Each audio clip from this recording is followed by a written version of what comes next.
Linda's knuckles cracked against the lead attacker's jaw before her brain could even register the threat. It was pure, unadulterated instinct. In this part of the city, you either had reflexes or you had hospital bills you couldn't afford. Right now, 3 men dressed in tactical black were dragging a frail, silver-haired woman toward a nondescript white van idling near the fountain. Evangeline Moretti was fighting back with a desperation that broke Linda's heart, her silk coat fluttering as she kicked at her captors. Nearby, 2 professional-grade security guards were sprawled out on the pristine marble driveway, dark stains already pooling beneath their heads. Linda wasn't supposed to be part of this scene. She was a delivery girl with a bike chain that rattled and a bank account that sat at a depressing 0. But this specific drop-off at the Moretti estate carried a $50 priority fee, half of what she needed to keep her landlord from changing the locks on Monday. She had braved the winding, uphill climb to this fortress of a house, ignored the chilling silence at the gate, and was determined to get her digital confirmation signed. She wasn't about to let 3 thugs steal her paycheck or a grandmother's life. "Hey!" Linda screamed, the sound tearing through the quiet afternoon. She let her heavy delivery thermal bag slide from her shoulder, the plastic containers inside clattering as they hit the ground. "Let her go, now." The men paused, turning with synchronized precision. One of them, a man with a jagged scar running through his eyebrow, let out a dry, mocking laugh. "Mind your business, little girl," he growled, his voice a low, dangerous rasp. "Go back to your bike before you get hurt." Linda's heart was drumming a frantic rhythm against her ribs, but her feet had already found their stance. She felt the familiar pull in her hamstrings, the ghost of muscle memory from years of grueling Krav Maga training she'd taken in her teens, back when her father still thought she needed to be a weapon. She was 24 now, tired and overworked, but her body hadn't forgotten the geometry of a fight. The first man lunged, reaching for her throat. Linda didn't flinch. She sidestepped the reach, caught his forearm in a vice grip, and used his own rushing weight to send him over her hip. He collided with the stone pavement with a sickening thud. The second attacker moved fast, swinging a heavy baton.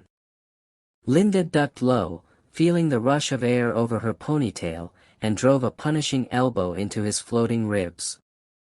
As he gasped for air, she swept his lead leg, sending him crashing down beside his partner.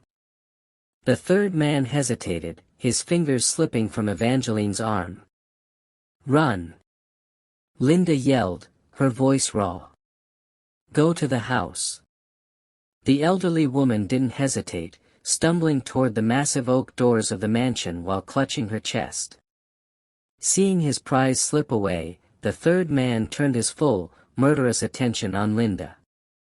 He was the largest of the 3, a wall of muscle and malice.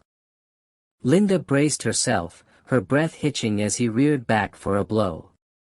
But before the punch could land, the heavy rumble of high-end engines drowned out the sound of the idling van. Black SUVs screeched into the driveway, blocking the exit like a military blockade. Doors flew open, and a small army of men in razor-sharp suits emerged, weapons drawn. The attackers didn't wait to test their luck. They scrambled into their van, the tires screaming as they tore across the lawn to find a gap in the perimeter. Linda stood in the center of the carnage, chest heaving, her knuckles split and bleeding. Her blue uniform polo was shredded at the shoulder, exposing a nasty bruise already forming. She looked up and saw the woman she had saved standing on the steps, trembling. You saved me," Evangeline whispered, her voice shaking with disbelief. "Who are you, child?" Linda wiped a smear of blood and sweat from her cheek, feeling the adrenaline begin to crash. "I'm nobody, ma'am," she panted, looking down at her scattered delivery packages. "I'm just the girl with your dinner." But the air suddenly grew heavy. A tall figure stepped out from the lead SUV. He was dressed in a neat suit, his dark hair perfectly groomed, and his face so cold it felt like a winter wind had just swept through the estate. Cash and Moretti scanned the scene, the downed guards, his mother's pale face, and finally, the bruised delivery girl standing defiantly among the fallen men.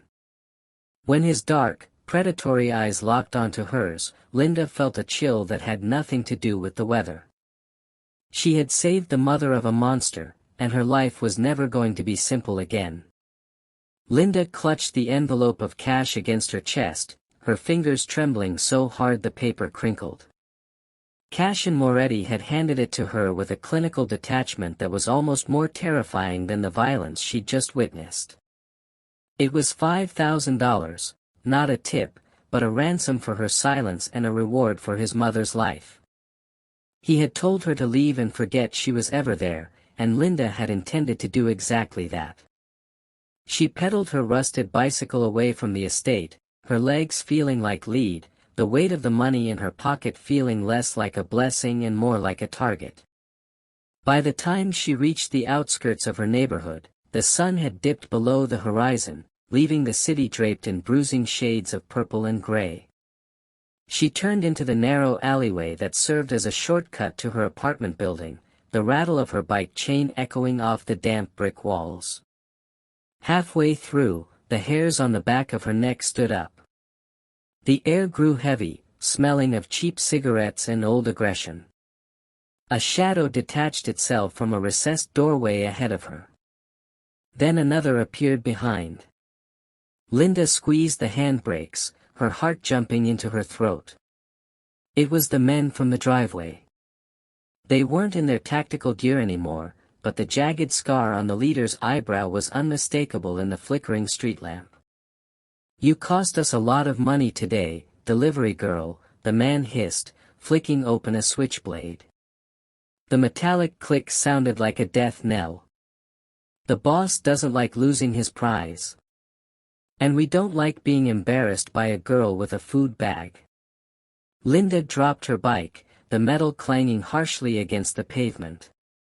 She backed away, her hands raised, her mind racing through her training, but she was exhausted, bruised, and cornered. "I don't want any trouble. Just take the money," she pleaded, reaching for the envelope. "We'll take the money," the second man growled, stepping into the light with a heavy iron pipe. "And then we'll take your tongue so you don't go back to the Morettis." As they closed in, a low, smooth engine purred at the mouth of the alley. A pair of high-beam LED headlights cut through the darkness, blinding the attackers.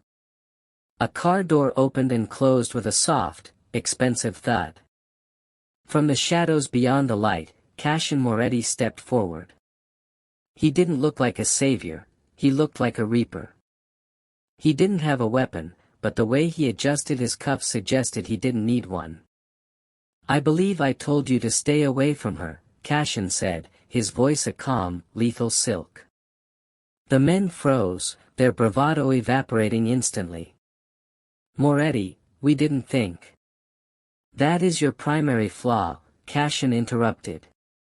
He moved with a predatory grace, stepping between Linda and the blade. He didn't even look at her, but his presence was an impenetrable shield. "She saved my mother. That makes her mine to protect.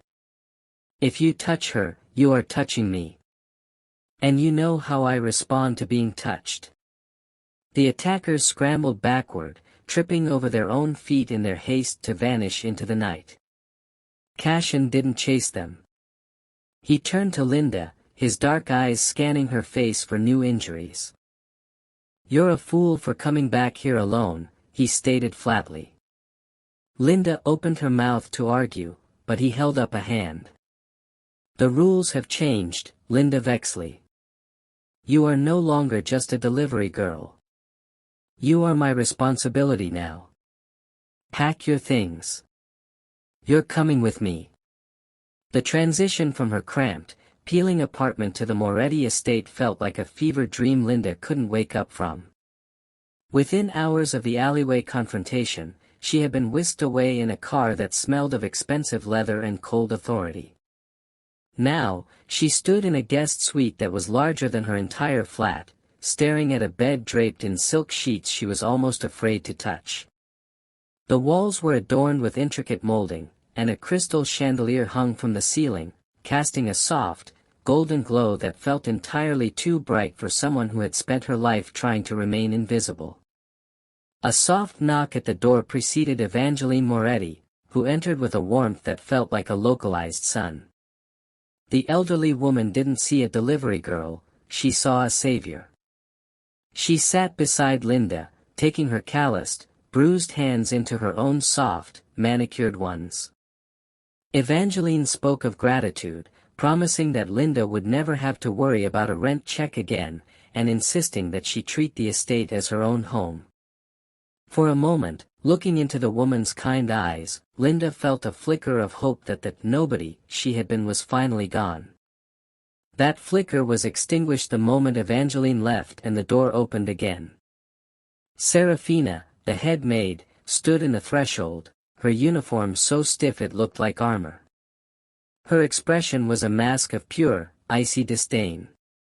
She didn't offer a greeting, instead, she dropped a stack of heavy linens onto a chair with a thud. Serafina's eyes raked over Linda's worn jeans and the faint bruise on her shoulder, her lips curling in a way that made it clear she viewed Linda as a parasite who had charmed her way into a world where she didn't belong. As Linda ventured out into the sprawling hallways later that evening, the hospitality didn't improve. Every time she passed a security detail, the men, Ryder and Dominic, shifted their stance, their hands moving closer to their holsters. Their eyes followed her with a clinical, suspicious intensity, treating her not as a guest of the family, but as a breach in their perimeter. They whispered as she passed, the word spy catching on the drafty air of the corridor. She felt like a bird trapped in a gilded cage, surrounded by unimaginable wealth, yet suffocated by the weight of 1,000 watchful eyes. Even the silence of the mansion felt predatory. As she looked out the floor-to-ceiling windows at the iron gates in the distance, Linda realized that while Cashin had saved her from the streets, he had dropped her into a nest of vipers who were waiting for her to make a single, fatal mistake. The heavy silence of the estate was shattered the following afternoon by the clicking of stiletto heels against the marble foyer. Arabella walked into the Moretti mansion as if she owned the very air she breathed. Dressed in a cream-colored silk suit that screamed quiet luxury, she possessed a sharp, cold beauty that made Linda feel suddenly, painfully aware of her own borrowed clothes and the fading bruises on her knuckles. Arabella wasn't just a guest, she was a fixture in Cashin's world, a woman whose family had shared blood and business with the Morettis for generations. When Cashin introduced them, Arabella didn't offer a hand. She didn't even offer a smile. Instead, she adjusted her designer sunglasses and looked at Linda with the same clinical curiosity one might show a stray dog that had wandered into a five-star restaurant. She let a long, suffocating silence hang between them before finally speaking, her voice a low, cultured purr that carried a jagged edge. She thanked Linda for her service to Evangeline in a tone that suggested she was thanking a janitor for mopping a spill. The psychological warfare began almost immediately. Over the next few days, Arabella became a ghost that haunted Linda's every move. She would appear in doorways just as Linda was entering, forcing her to shrink back. During lunch, Arabella would recount elaborate stories of the Moretti lineage, peppered with subtle barbs about the dangers of outside contamination and the unfortunate scent of the lower classes that lingered in the vents. She made it her mission to remind Linda that while she might be sleeping under the same roof, she was light years away from being an equal. One evening, Linda found Arabella waiting for her in the library. The socialite was sipping a dark vintage wine, her eyes gleaming with a predatory light. She didn't raise her voice, she didn't have to. She spoke of Cashin's future, of the powerful woman he was destined to marry, and how a heroic little delivery girl was nothing more than a passing curiosity, a temporary distraction that would eventually be discarded like yesterday's newspaper.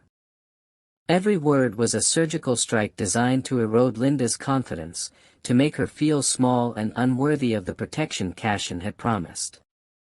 Arabella's presence transformed the mansion from a sanctuary into a battlefield where the weapons weren't fists or batons, but whispers and status.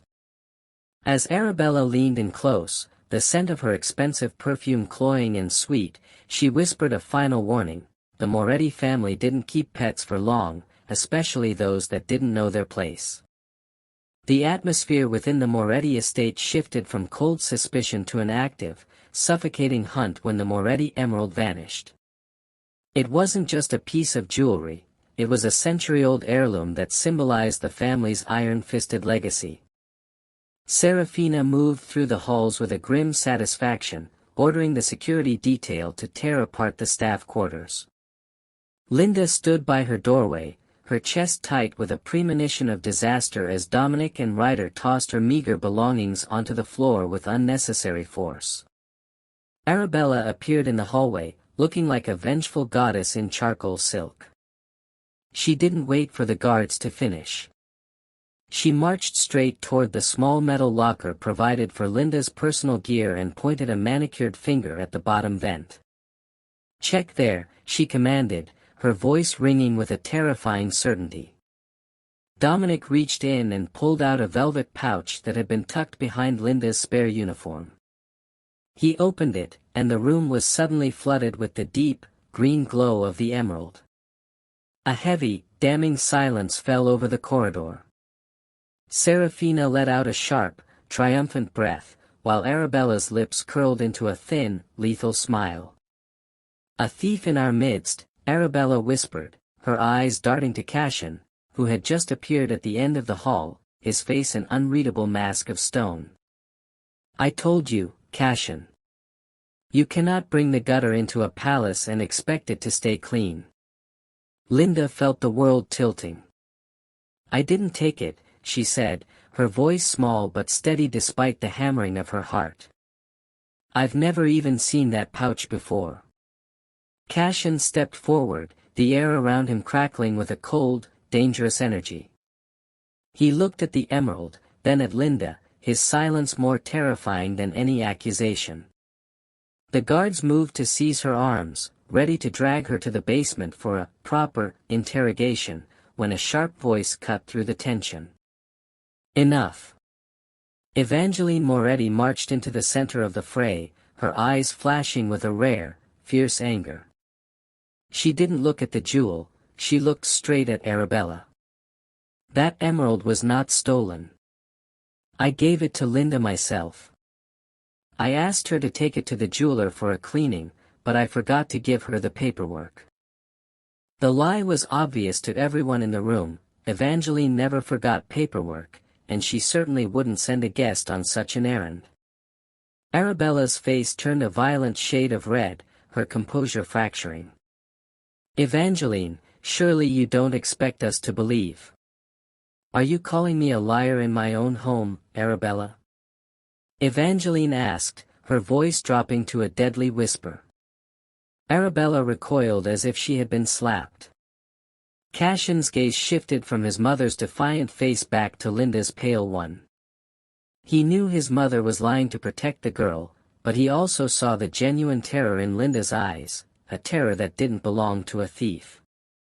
He signaled the guards to stand down. "The matter is settled," he declared, his voice a low rumble. "But if I find out who truly moved that jewel into this room, they won't live to see the sunset." The tension in the house had become a physical weight, making the grand hallways feel narrower and the air thinner. Linda stayed in her room for most of the day, but by evening, the restless energy in her limbs forced her out. She found herself in the sprawling, two-story library, a place of dust and leather-bound secrets that felt safer than the exposed corridors. She moved toward a shadowed corner in the rear, hoping to find a book that could distract her from the memory of the emerald and the look of cold calculation in Arabella's eyes. As she pulled a heavy volume on Renaissance history from a lower shelf, she felt a slight, mechanical click. To her shock, the entire bookcase groaned and pivoted an inch inward. It was a classic architectural trope of a house built on blood and paranoia, a hidden passage. Her heart skipped, but curiosity and a lingering sense of self-preservation pushed her through the gap. The air inside the passage was cool and smelled of damp stone, leading her down a narrow staircase that terminated behind a thick, velvet curtain. Muffled voices drifted through the fabric.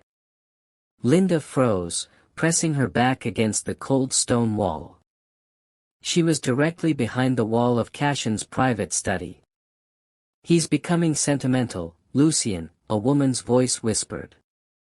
It was Arabella, but the cultured, socialite lilt was gone, replaced by a sharp, clinical coldness.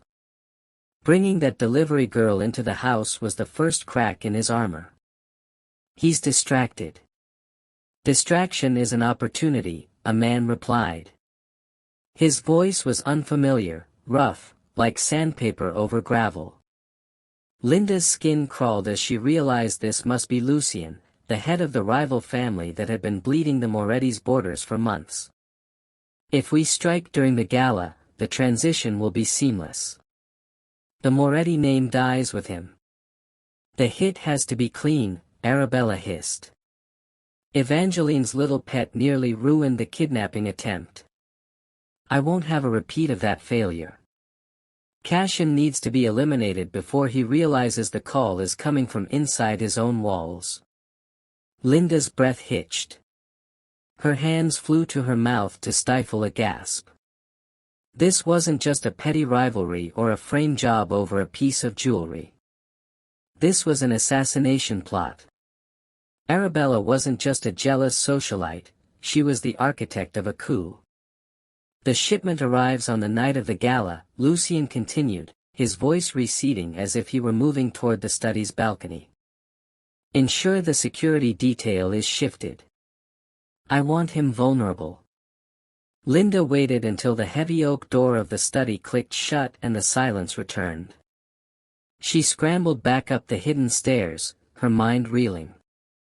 The people who were supposed to be Cashin's inner circle were the very ones sharpening the knife for his back.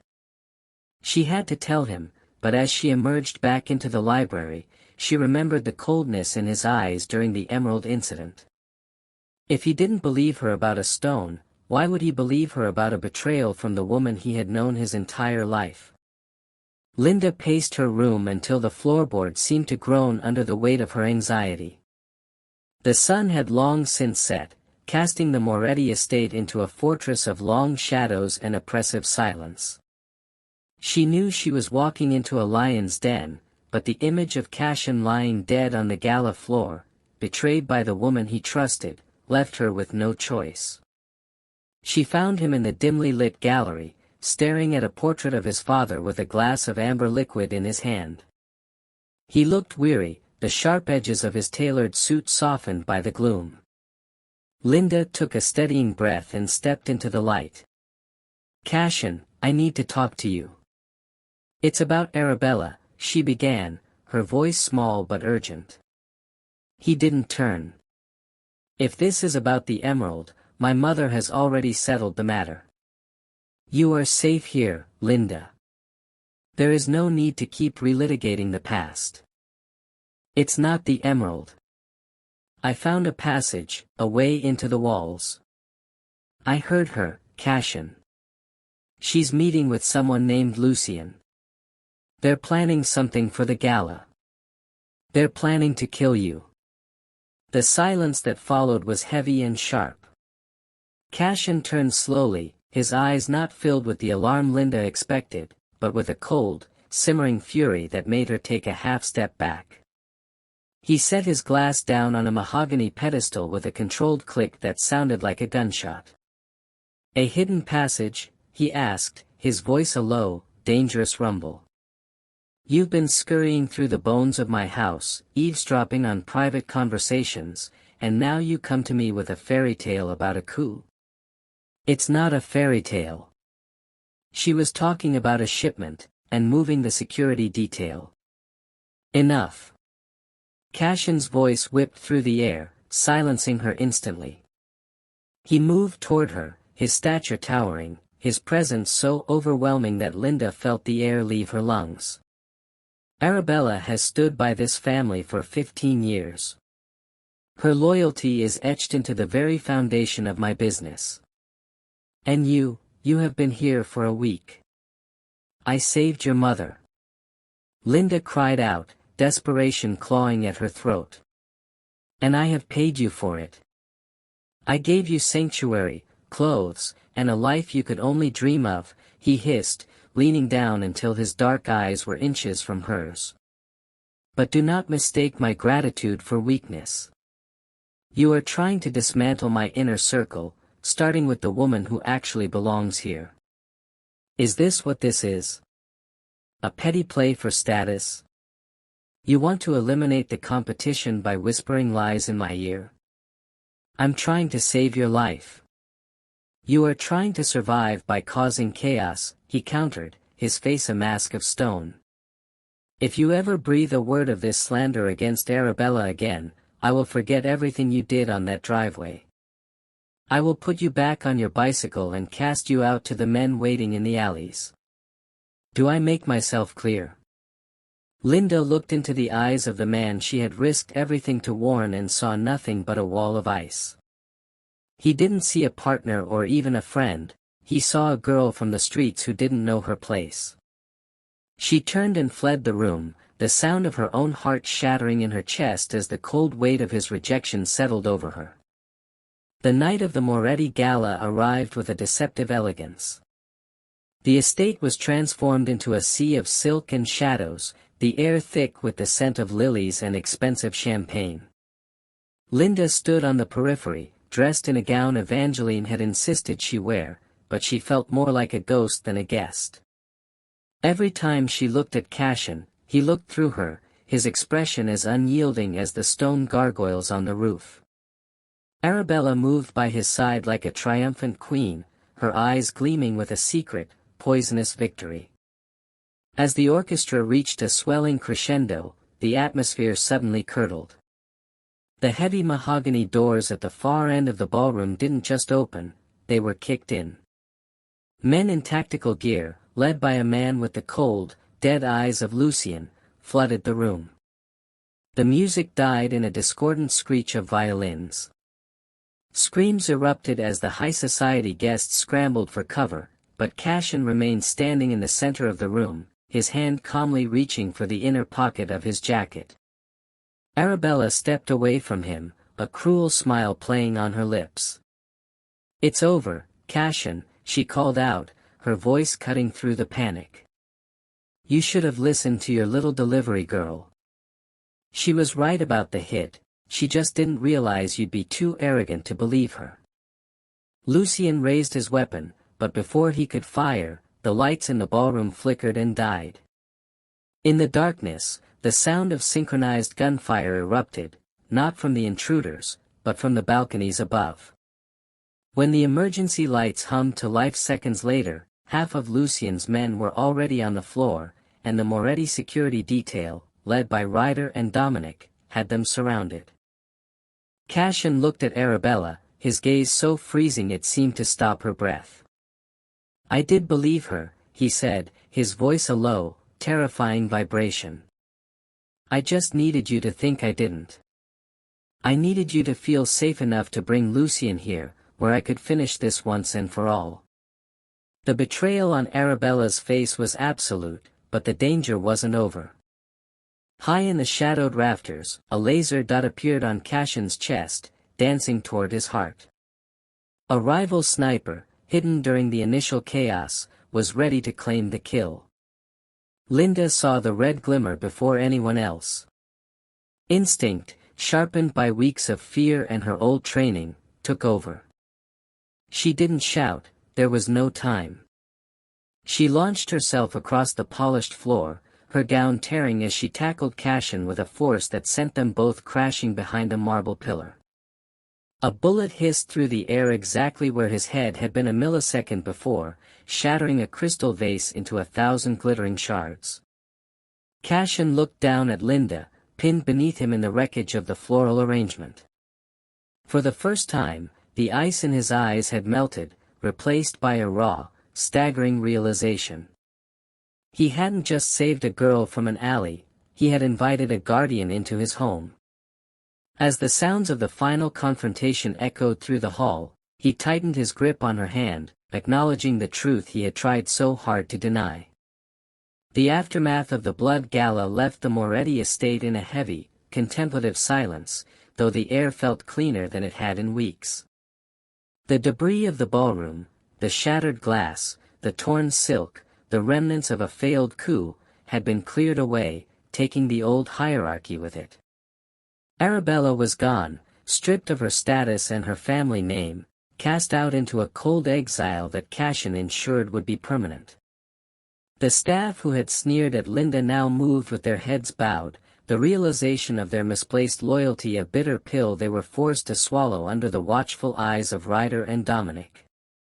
Linda stood on the grand balcony overlooking the moonlit gardens, her hands resting on the cold stone railing. She was still wearing the torn gown, a badge of honor from the moment she had saved the man who had doubted her.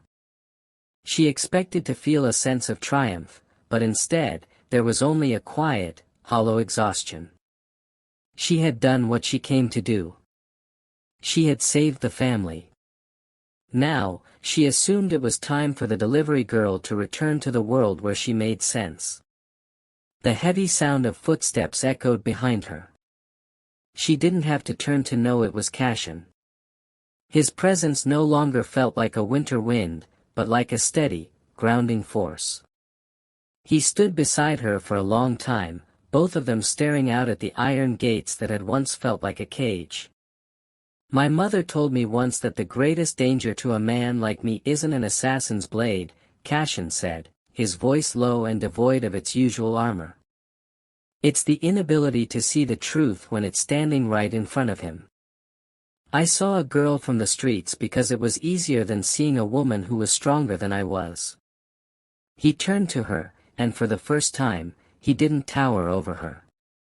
He seemed to diminish his own shadow, standing before her with a vulnerability that felt more powerful than his violence.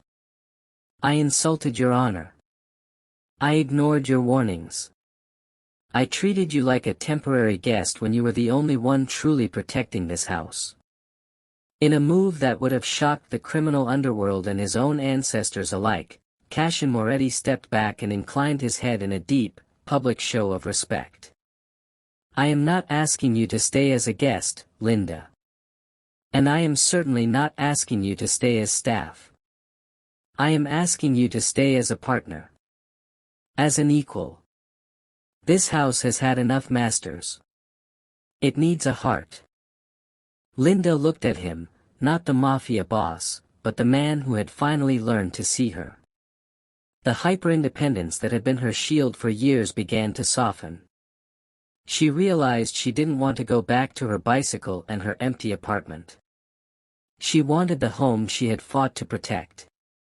The gardens of the Moretti estate were no longer a site of whispered conspiracies or violent ambushes. Instead, they were bathed in the soft, celebratory glow of 1,000 fairy lights, reflecting off the crystal flutes of the city's most influential figures.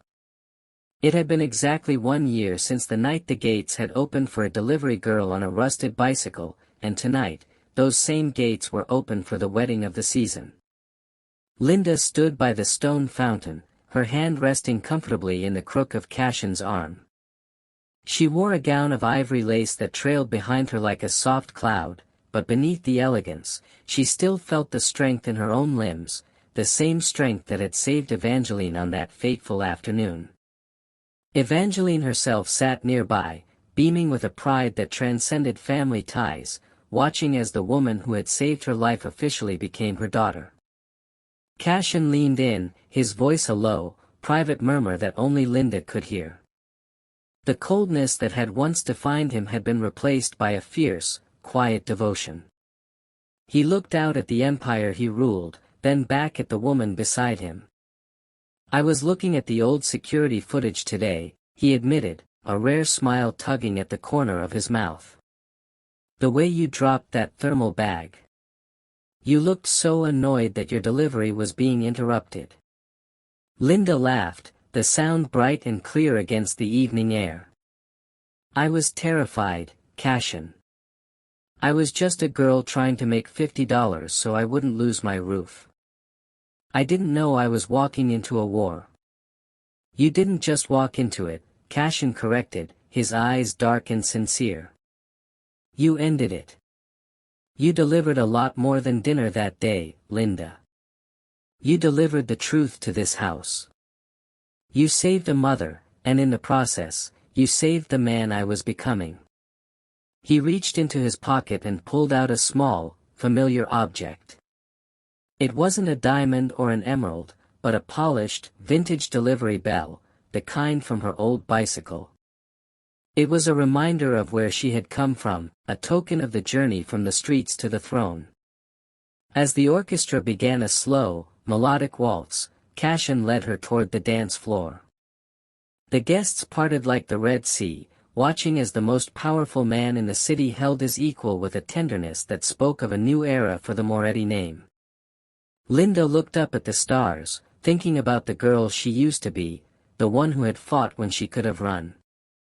She realized then that her happily ever after wasn't a gift given to her by a prince, it was a life she had earned with her own 2 hands.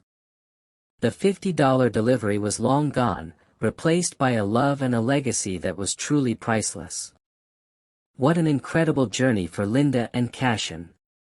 Stories like this remind us that sometimes, the biggest changes in our lives come from the smallest moments, like deciding to fulfill one last delivery or choosing to stand up for someone when it's easier to look away. If you were in Linda's shoes, standing at that driveway with 3 dangerous men and an elderly woman in trouble, what would you have done? Would you have risked everything for a stranger, or would you have called for help from a distance? It's easy to say we'd be the hero, but in the heat of the moment, instinct takes over.